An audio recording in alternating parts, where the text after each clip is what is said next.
you watch the game? I did. So all anybody's talking about, obviously, in Columbus is the future of Ryan Day. Yeah. He blows it against Michigan for the fourth time. What are your thoughts? Should they do they retain this guy after this year? They need a change, and I think it starts with the coach. I believe that he's not there next year. NFL team, maybe. I don't think he's with the Buckeyes next year. I think the only way he stays with the Buckeyes is if he wins the national championship. And I think the only reason he's still with the Buckeyes is because they have the college football playoff this year. I think he would have been gone that day if there was no – they don't make the Big Ten, if it was just going to be a bowl game or whatever, if it was the old BC, any old setup, I think he's gone. I think he can save his job, but again, he's going to have to win the national championship. As a Buckeye fan, so I'm not an Ohio State fan, but if you're a Buckeye fan and you go win the national championship, do you think you put an asterisk next to that championship because you lost to Michigan? Does that spoil the season? Because it's oh, yeah, we won the title, but yeah, guess what? You blew it to Michigan and Columbus. See, I'd like to see this format play out because I do like the elimination format.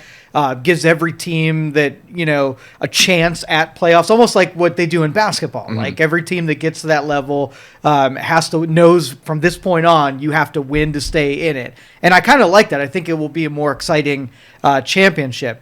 But as far as the asterisks go, man, that's a rough one because new standards are going to be different. By old standards, yeah, I mean, it's an asterisk for sure.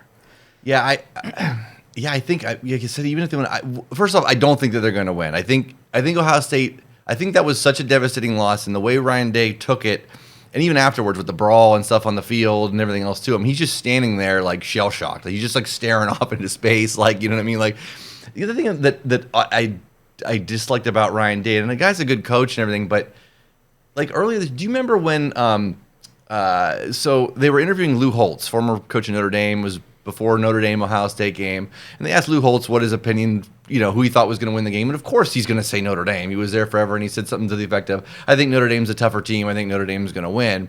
Well, then Ohio State went and beat Notre Dame, and then Ryan Day is clapping at 90-year-old Lou Holtz. You know what I mean? Like getting all tough about it. That ever since he did that, it just completely just turned me off of Ryan Day. It's dude, come on, man. You can be bigger than that. One, it's a 90-year-old saying that the former team that he coached for however many years is going to win. So, what's the big deal? He didn't throw some egregious thing out at you. He just said, "Oh, I think this is a tougher team. They're going to win."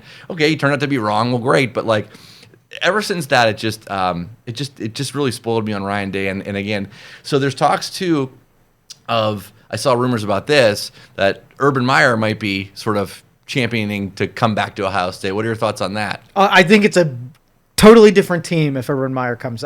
They have the talent on that squad, and I think both offense and defense have been so soft the last couple years. And yes, they've won a bunch of games, and they even stood up to some pretty fierce opponents, but it's never the Ohio State that it was with Tressel, with Urban Meyer since Ryan Day took over.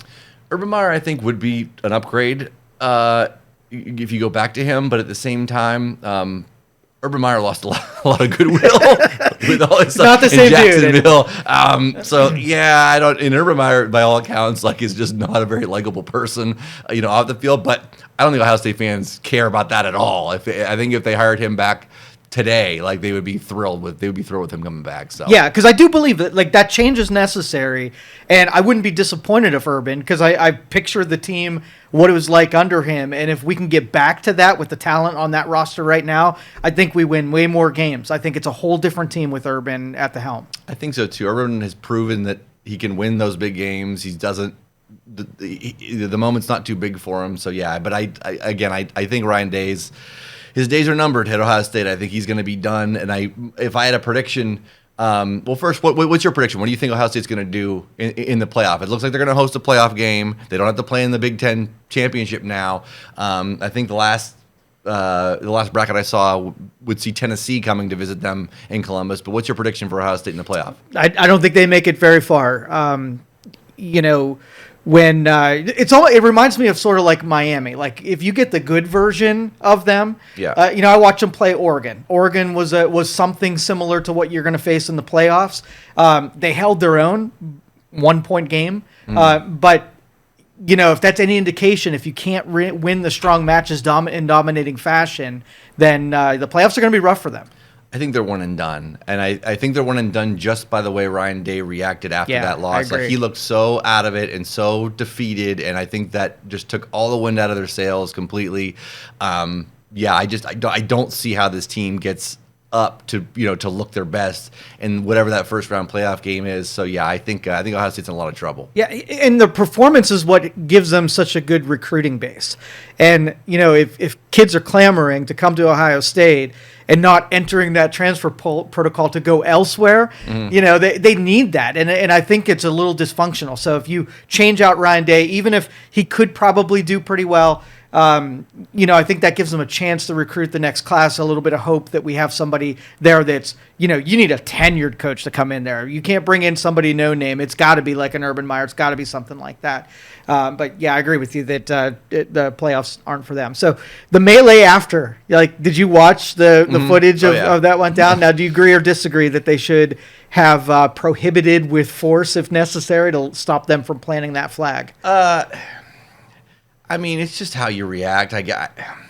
It's in bad taste, obviously, to go plant the flag. I mean, but it's been done before, obviously. Clearly, it's going to cause problems, and they're probably going to end up doing away with that. You know what I mean? Or they're going to levy huge fines. Although they do that every year when the fans storm the field when there's upsets and whatnot, and schools get fined. Like that's not going away. So I don't know that the flag planting thing is necessarily going to go away. I think you'll see less of it going forward, but I don't know that necessarily that it's going to go away. And again, if you're Ohio State, like win the game, you know what I mean, and you don't got to worry about it. Like to come out after, and then you're going to go fight Michigan because they're planting the flag. It's like, all right, I get it. It's disrespectful and all that, but at the same time, like you just should have won the game. That ends it right there, right? Yep. You win the game. But when I was watching that go down, even when the students stormed the field, that is so dangerous. They do not have enough law enforcement to be able to, quell anything. I mean, you could have weaponized that flag. Somebody could have got skewered. I mean, it was just, they got to put an end to it for safety's sake, if nothing else. Yeah, do you see the masses and stuff storm the field on any occasion where they're tearing down goalposts? It's like, it's a wonder that more people don't. I'm sure a lot of people do get hurt when that happens. But yeah, it's a wonder that there aren't more just egregious examples of it. But yeah, because there's not enough law enforcement on the field. There's not enough people to police that. So yeah, it just turns into a giant melee. So yeah, I mean, they need to find a way to be able to do away with that. But I'm not sure what the answer is outside of hiring way more law enforcement to now, stand do you around the think game. players should behave more responsibly and more professional? I mean, let's just say you're a recruiter for an NFL team, and you see these players acting foolishly immature and doing that. Does that bode well for an NFL career? Do you think that hurts them in any way? I think it hurts them a lot, yeah, because I mean, if you're coming in with that reputation of sort of being a troublemaker, I mean, look at Baker Mayfield. The whole first part of his career, he had that reputation coming in, and it didn't do him any favors. You know what I mean? So it's like, you need to get your shit together if you're, if you want to go to the NFL. You know what I mean? I mean, teams don't want. There's enough distractions and stuff as it is. Like teams don't want that. They don't want that as. I mean, there's a difference between attitude and kind of and then just being sort of over the top with it and being being trouble. Yeah. Do you think Day ends up at an NFL team? If he's not with Ohio State, where do you think he goes? I think he stays in. That's a good question. I honestly don't know. My first reaction would be he stays in college somewhere. Like he might take a year off or whatever, or ends up as a coordinator or something like that, whatever. Although he could go to the NFL too. I'm not sure what his connections are to the NFL, and I'm sure he has some, but I just don't know. I don't know enough to know where he would lean if he was kicked out of Ohio State.